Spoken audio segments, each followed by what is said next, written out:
Hi, everyone. Welcome to Hello. today's session.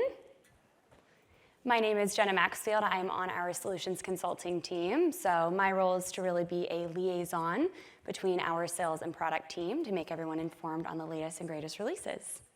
Hi, I'm Pravinderjit Singh. I'm a product manager on the registration product.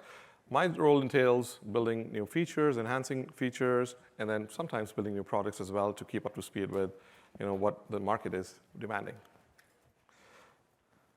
So we will start with a poll question. We would love to know really what your main challenge is in today's customization of your registration. So a little teaser into our agenda, but feel free to take out your phones and go ahead and answer the poll.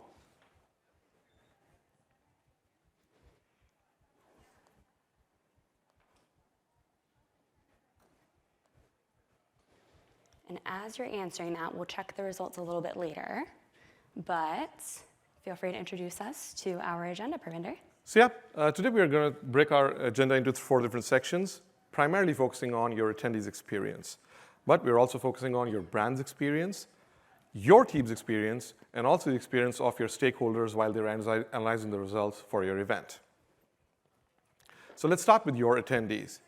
Now, when you all attend an event, the most important thing is personalizing the entire experience for you, which is tailored to you and only you. Now, there are a lot of touch points that you go through when going through the event journey. It doesn't start at the day of the event. It actually starts right from the moment when you get your first invitation email. From where, when you click on the links and get to the website, engage with the content, register for the event, attend sessions, visit booths, give feedback. So you can see there are a lot of touch points that you go through as an attendee during the entire event journey. Now, this personalization can vary based on a lot of different factors. It could be, what's your role in the event? It could be your ticket type. It could even be the fact that whether you're attending the event in person or virtually. Now, sometimes this can even overlap. Like, I'm a Cvent employee, but I'm also a speaker at the event. So I should see everything that all Cvent employees should see as content, but I also should be able to experience the speaker side of the things as well. So there are a lot of ways you can personalize the experience of an attendee during their journey in the event in Cvent. Now, if you look at it from a sales funnel standpoint, I discover your event from all the marketing efforts that you did, whether by sending emails, through social media, or other things that you use to market your event. Once that interest is generated, I register for the event, and finally I attend the event, converting that attendee into business. And that's the whole point of the event. So now into Cvent. So if we think about that attendee journey, we're really going to start from that initial touch point, which in this case might be an invitation email. So a few different components we'll talk through with that initial touch point is going to be invitation lists. So this is your way to create different sets of emails for your different audience types. So your staff doesn't really need to know all the information that your attendees might need to know. So you can create different sets of emails using your different invite lists. And then in turn, we'll follow that attendee journey and send out communication based on their status. So you don't really need to send an invitation reminder to somebody who's already registered. So we'll really follow that attendee journey so that you're sending out the proper email communication at whatever point in the event. So here's just 2 examples. On the left, it's a little bit more built out with some images, and on the right, it's a little bit more straightforward. So you see that it's a bit cohesive with the branding. We've made that consistent across the board, but we can tweak that interaction and tweak that communication based on who you're sending it to. And as we extend that registration journey, we'll look at the website and registration. It looks like we got a little tweak of the web page. But basically, we can customize the web page visibility. So again, maybe you have a very strict FAQ for your speakers that your attendees don't need to see or your sponsors don't need to see. So you can tweak that web page visibility so that the appropriate people are seeing the appropriate content before they register. And then as we move into that registration process, we have registration paths. So again, I like to use a hybrid event as an example. Your in-person attendees might need to fill out travel details, dietary restrictions. You're going to ask for a lot more information for those in-person attendees than you will for your virtual attendees. So you can customize that experience based on who is attending and maybe even how they're attending. But maybe you don't need to tweak that the entire way. So maybe it is based on region or division, or maybe you just need to ask maybe 1 or 2 additional fields. So that's where widget visibility comes into play. So maybe based on that region, you're now going to be prompted to fill out some additional fields and additional questions. So you don't have to overhaul and create that other registration experience, you're just tweaking it slightly. So here's one of those examples when we dive into the registration. So up at the top of the screenshots, you'll kind of notice that progress bar. So for a client who's attending in person, maybe again, they have to fill out those travel details. They have a little bit more complex of a registration versus a staff member. You know, maybe they're an employee, we already have a lot of their information. They just need to fill out some basic details, and that's really it. And then we'll get into those personalized confirmation emails. So again, going back to that hybrid example, your in-person attendees might be coming and scanning a QR code to check in. Maybe they're going to be prompted to download the mobile app. Versus your virtual attendees, it's going to have maybe some different branding. Maybe you are prompting them to log into the Attendee Hub web so that they can attend virtually. So again, we can customize those confirmation emails, again, in line with that attendee journey. And beyond registration, I know that's the focus today, but we did want to obviously give you examples of how you can move this into registration and on-sites and the mobile app.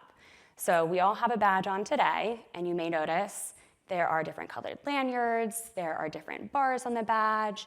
So we are obviously using your registration data to carry that through on-site. So now you know if you're speaking to a Cvent employee, a sponsor, another customer, an exhibitor. So all of that has been used from that registration data that you initially inputted. And then beyond that, we also have, I know McNeil and Brett talked about it in the session today, but audience segments. So this is another way to personalize that communication, whether it is notifications in the Attendee Hub that you can send via Event app or Attendee Hub web. But again, that can kind of be an extension and a way to get a little bit more granular. But what are some other ways that we can use audience segments? So yeah, for those of you who just attended the product roadmap, you might have seen this slide already. So Jenna just talked about a few examples of how we can personalize the experience of an attendee during their event journey. However, there are certain things you can do even during that journey based on their selections, their activities, their content engagement, for example, right? So I want to ask a question only if you register for a session, or I only want to send you an email because you answered a certain question as yes, or I want to send you an email because you're part of a VIP dinner. So we can do a lot of profiling on the contact level and use that profile information to show you dynamic pages on the website, send you different emails, vary your experience during registration process, and do a lot of stuff on site as well, like Jenna mentioned about the badge colors being different, breakout sessions being different. So there's a lot of factors at play when it comes to personalizing that experience for an attendee. So now let's talk about your brand. Now everybody here will agree that brand is one of the most important aspects of an attendee's journey during your event. Now imagine the number of touch points that an attendee goes through during that journey, be it visiting the website, going through registration, giving feedback, attending sessions, using the mobile app, getting the Attendee Hub login. All of that should represent your brand. Perfect. So just going to click through, and these are a few examples of different web pages that were built using Cvent. So we have a WYSIWYG, or what you see is what you get designer.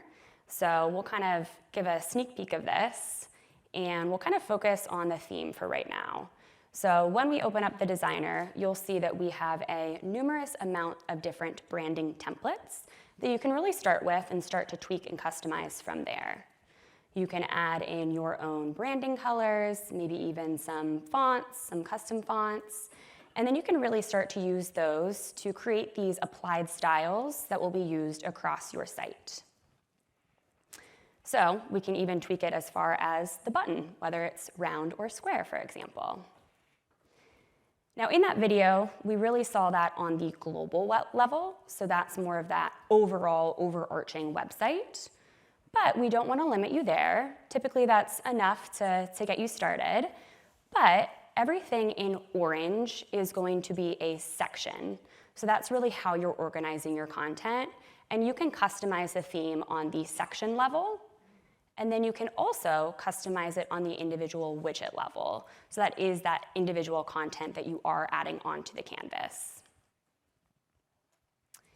And again, this is a WYSIWYG. What you see is what you get drag and drop designer. So it is meant to be easy to use. No advanced coding is needed. We still have those elements if you do have resources who want to input some CSS, but that is not a requirement. Whatever you're putting onto that canvas and whatever you're publishing is the exact same thing that your attendees are going to see as well. But you might be saying, Jenna, this looks great, but we already have our own website. We've already worked really hard to customize our brand. So, again, another item that we had talked in the roadmap session for, but in development, we are creating an embeddable agenda widget. So you create your agenda in Cvent, you go ahead and embed that onto your own external sites. If you tweak your agenda, make any changes, all of that is seamlessly going to get updated on your own organization's websites. And what we currently have available is our embeddable registration widget. So again, taking that registration form and really just driving more engagement, driving more traffic to your own organization's website, and having that embedded registration experience, and all of that data is still going to seamlessly flow back to Cvent. It's just accessible in more than one location. So we've talked about brand, we've talked about attendee. What about team? Yep, now let's talk about you and your team. Now, we all know that event planning is a very stressful job, and we don't want to add more stress to it. In fact, we want to take that stress away from you. So we create an experience for you as planners to be a seamless and very, very easy experience to build an event, launch an event, manage an event within the application so that your team can spend more time on what's more important than trying to figure out how the application works and how to manage the event within the product. So we can do so by giving you a lot of options to save stuff that you've already configured and created and reuse it across multiple events. So on the screen, you will see a lot of things that we let you save on the library or on the template level. For example, you create your first event, you spent a lot of time getting it to your brand, making sure you're nailing it from every aspect, from privacy to cookie policy to everything that you needed. Now, the next time you have to create an event, you just copy it, make changes to the title, the date, the time, and the venue, and rest everything should work with the new event automatically with the use of what we call data tags, right? So the event title, the event location, date, time, all of that is going to pre-populate automatically based on the details that you entered while copying that event. Other examples are speaker profiles, right? We have repeat speakers. Cvent Connect, for example, right? You'll see Fitz, McNeil, always be there as speakers. We want to make sure that we save those profiles on the admin level so that next time you want to add them as speakers, you don't have to upload their photo, add their bio, add their titles, and all of that. We just pull it directly, and it magically starts showing up on the website. So these are just a few examples of things that you can reuse once you've created them and spent effort in getting them up to your standards. Other things we also let you do is save themes. So Jenna just showed you that you can customize the theme on a couple of different levels, right? The global level, which is more like a high-level brush stroke that you give to get your event branding, the theme that you want. But then you can go a level deeper where you can say that, all right, this section I want it to look different. Maybe you want to highlight something. Maybe you want to show one speaker apart from the others. And then you can go to the widget level, which is like the more granular level of customization. But then what we let you do is save those themes on the account level. Now, what this helps you do is, if you have a lot of planners in the account, not everybody has to go through that exercise of creating that theme. They can just use the predefined themes made available by administrators on the account and not worry about the branding police, aka marketing, right? You can always have that font that you want, the hex color, because I have had those conversations with marketing numerous number of times, right? This hex value is not what I sent you. So you don't have to worry about all of that. Once you set the theme, just keep reusing it. And now let's talk about your results. After all, the whole point of running an event is getting the ROI, right? If the reporting is not great, then the whole point of running the event is not justifiable. So we offer a comprehensive set of reporting tools to help you analyze those event reports, and make sure that you're able to justify the ROI. So whether it's getting new leads or getting new business or any other objective that you set for yourself, these reports will help you always. It's absolutely necessary to have all the data that you collected during registration, all the data that we collected on your behalf during that attendee touch point that they were going through during the event journey to make sure that that data is available to you to make better decisions. For example, you see a session that is being filled up really quickly. Maybe it's time to have that session twice in the event. Maybe the decision that you make is, hey, why don't I record this and make it available on demand so that anyone who could not attend the event in person is able to see that session later on. Or you see the registration trend going down. Maybe it's time to send out another invitation reminder to get that traction back up, right? So there are a lot of decisions that you can make with our actionable insights data, which we show to you right in the product to make sure that you have all the data at your fingertips. Maybe you see a lot of abandoned registrations going on, and there's something wrong with the registration process. Maybe the early bird pricing needs to extend so that you can get more registrations, right? So a lot of decision making that you can do even during the event registration is going on is very important for the success of your event. Yeah. So with reporting, as Pravinderjit mentioned, we have a very robust amount of report templates that you can really initiate that process off of. So we get to help you slice and dice that data, and you can group it, you can sort it, you can filter it, you can export it, but you can also save those changes. So you don't have to reinvent the wheel every time that you are creating an event. If you are copying an event or using an event template where those saved reports live, those will also carry over with those settings and additional items that you've modified in there. So again, you can customize these reports, and then I know we got a very quick sneak peek of the custom reports that we are coming out with, where it's kind of the create your own. So we'll be able to assist you in creating your own reports and kind of picking and choosing which fields that you want to pull on there. Yeah, I just want to add one more thing there. So we've added a lot of functionality that is not available in a lot of computers around there. For example, you don't have to export the report to sort or filter or group. All that functionality is available to you within the system itself so that when you're looking at the report, any data you want to slice and dice, you are still in the product itself, and you can save that report as is for your stakeholders onto the access portals, which Jenna is going to talk about next. Yes. So we know not everyone is going to have a Cvent login. So access portals is, think of it as kind of your event program hub. Any employee, any stakeholder, maybe any executive that needs to see this data can log into this secure portal without having to consume a user license through Cvent. And basically, you can publish these reports to the access portal. So maybe it's travel details that your hotel partner needs to see. Maybe it is, air request forms and air details that your travel agency needs to see. Or maybe it's just high-level registration data that you want your executives to have a peek at. So you can log in to this, again, secure portal, either via a username and password, or we also have single sign-on enabled with the portal. And again, you can access not only reports, but any other event-related or event program-related information. So this is fully customizable using the same site designer that we use in registration. And we don't just stop there. We also have tons and tons of integrations. So this data doesn't necessarily need to only live in Cvent. I know we talked a lot about Cvent today, and we will throughout the entire week, but we have a wide variety of native and out-of-the-box integration offerings, as well as a very robust REST API. So if it is another system that you need to integrate in with, we can certainly do that and make sure that all of the correct data is going into your other systems, going into the right places in a seamless and automated way. Now, we know we were the first session to follow up the roadmap, so we did want to leave a little bit of time for Q&A. So we'll kind of open it up. We have a microphone to go around the room, so if anyone has any questions, feel free to raise your hand. And yeah, we have one up at the front here. Jason's our runner.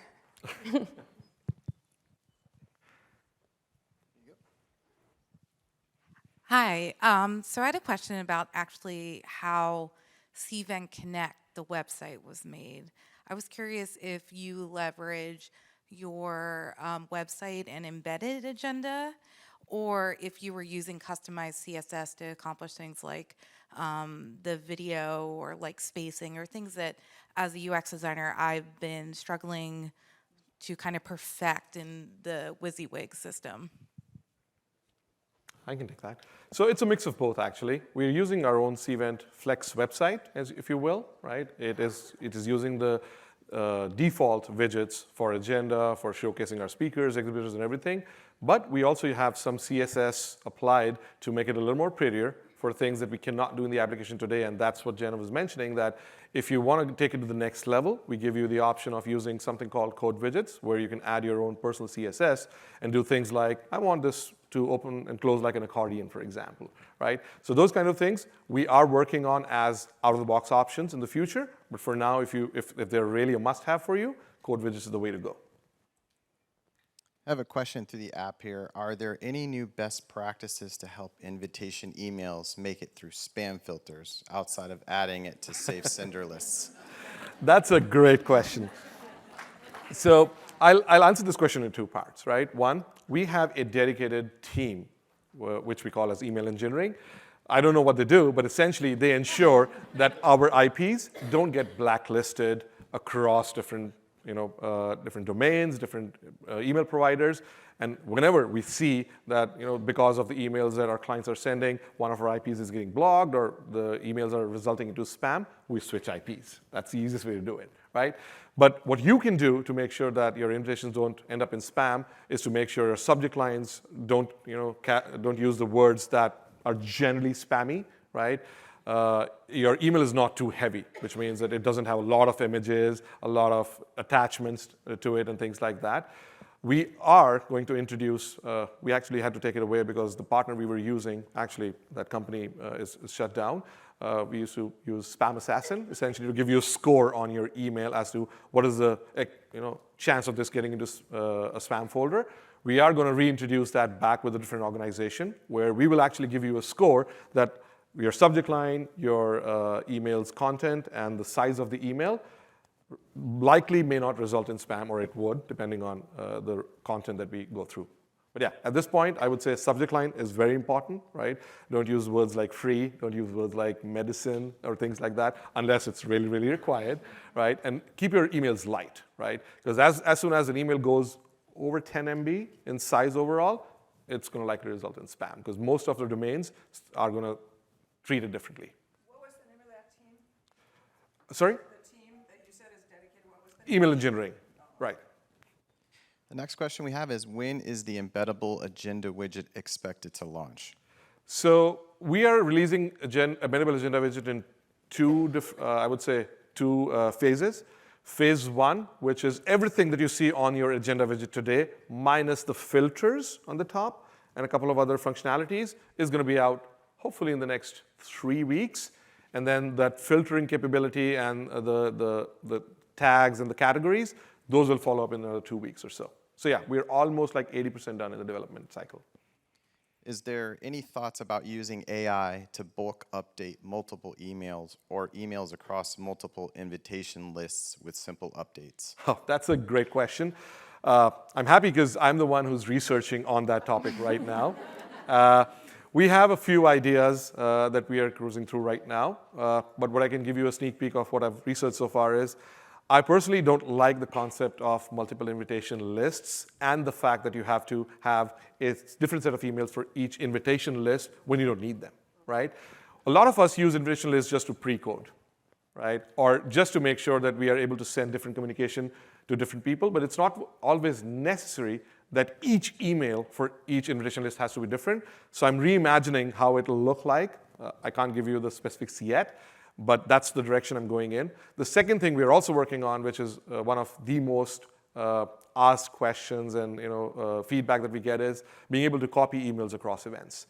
I'm not promising email library, but we are going to come up with a way where once you design an email, you'll be able to say, I want to use this email in event B as well, as is, and it'll automatically take up the theme of that event, just the content will be copied. So that's something that you should expect in 2025, because I just started researching a few days ago, but that's under consideration right now. Does the access portal have an additional cost, and can it be added into an event at any time? So the access portal is going to be account-wide, so it's not necessarily associated to an individual event. You can publish reports from an event to the access portal, But every account that has an event management license will come with one basic portal. So that is your ability to publish those reports. And then we also have a secondary tier, which is going to be Access Portal Premium. That's going to be for some large enterprise customers that have a large SMM program, Strategic Meetings Management. So that's going to give you a lot of additional assets with the premium feature.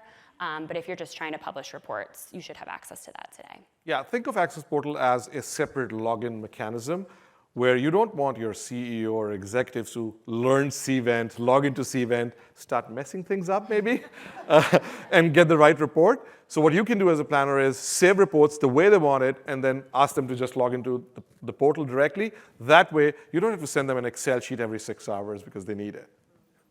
Yeah, so all of that data will stay updated. So again, if you're sending those Excel files via email, it's going to be outdated as soon as you send it.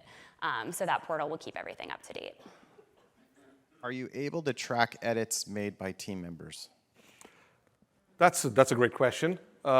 We do audit the most important things. For example, if someone's changing fees in your event, we're going to track that. Someone is changing the registration, whether it's modification, cancellation, adjusting orders, making the prices lower up. We're tracking all of that. We don't track everything, but all the important aspects that you care about and you really want to report on are being tracked. But in case you see something that's not being tracked, it's not the end of the world to start tracking it. Give that feedback to us, and we can start tracking that for you as well. You're tracking it. Can we send alerts or notifications to ourselves? If this changes, then let me know in an automated fashion.